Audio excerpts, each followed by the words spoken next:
استبرأ الذین اتبعوا من الذین اتبعوا۔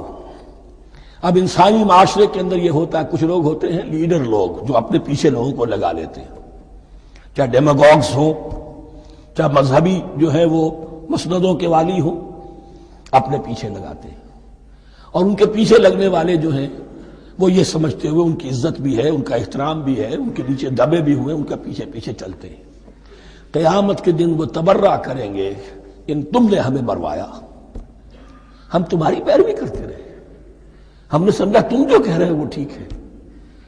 ہم نے تمہیں اپنا لیڈر مانا۔ اب وہ اعلان برات کریں گے، اللہ ہمارا ان سے کوئی تعلق نہیں۔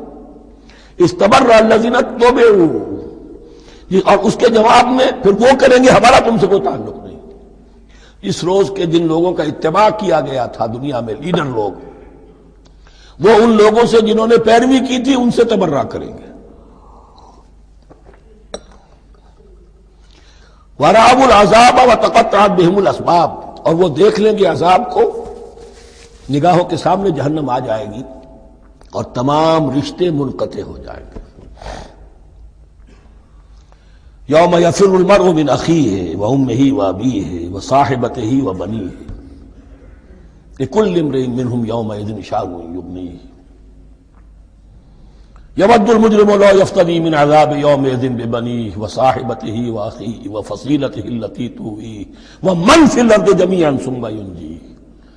ہر انسان چاہے گا میرے باپ کو، بیٹے کو، بھائی کو، ماں کو، بیوی کو، اولاد کو، تمام انسانوں کو جھونک دو جہنم میں، خدا کے لیے کسی طرح مجھے بچا لو۔ تقطعت بہم الاسباب، سارے رشتے منقطع ہو جائیں گے، جن رشتوں کی وجہ سے حرام کو حلال اور حلال کو حرام کر رہے ہو، جن کی دلجوئی کے لیے حرام کی کمائی کرتے ہو، جن کی دلجوئی کے لیے دین کے راستے سے آگے نہیں بڑھ رہے ہو، دین کے راستے میں